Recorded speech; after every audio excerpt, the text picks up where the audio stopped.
গণতন্ত্র বিরোধী একটি শক্তির উত্থান হচ্ছে বলে মন্তব্য করেন স্থানীয় সরকার মন্ত্রী ও বিএনপি মহাসচিব মির্জা ফখরুল ইসলাম আলমগীর। কয়েকটি দল সচেতনভাবে গণতন্ত্র ধ্বংসের চক্রান্ত করছে বলে অভিযোগ করেন তিনি। দেশে পরিকল্পিতভাবে নৈরাজ্য সৃষ্টির পায়তারা চলছে বলেও দাবি করেন বিএনপি মহাসচিব। রুদ্র রফিকের রিপোর্টে থাকছে বিস্তারিত।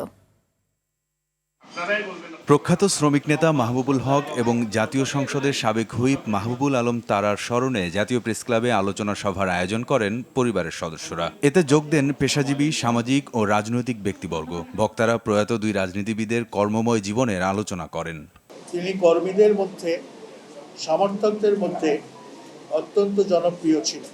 বিএনপি নেতা শামসুজ্জামান দুদু অভিযোগ করেন, একটি গোষ্ঠী সরকারের বিরুদ্ধে ষড়যন্ত্র করছে। নানামুখী ষড়যন্ত্র, নানা ধরনের ঘটনা, নানা ধরনের প্রচারণা, সেই প্রচারণার সঙ্গে বট বাহিনীর একটি শব্দ আমরা পেয়েছি।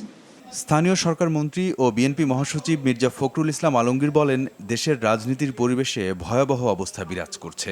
আমার কাছে মনে হয় যে গণতন্ত্র খুব বিপদে পড়েছে।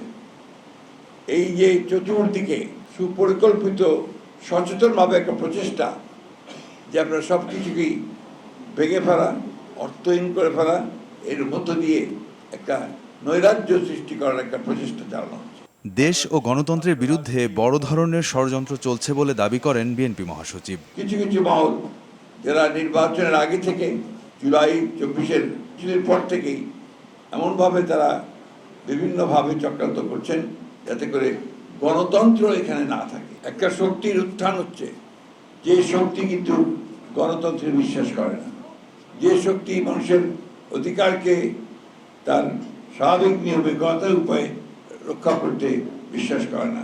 অপশক্তির উত্থান ঠেকাতে গণতন্ত্রের পক্ষের সব শক্তিকে ঐক্যবদ্ধ হওয়ার আহ্বান জানান মির্জা ফখরুল।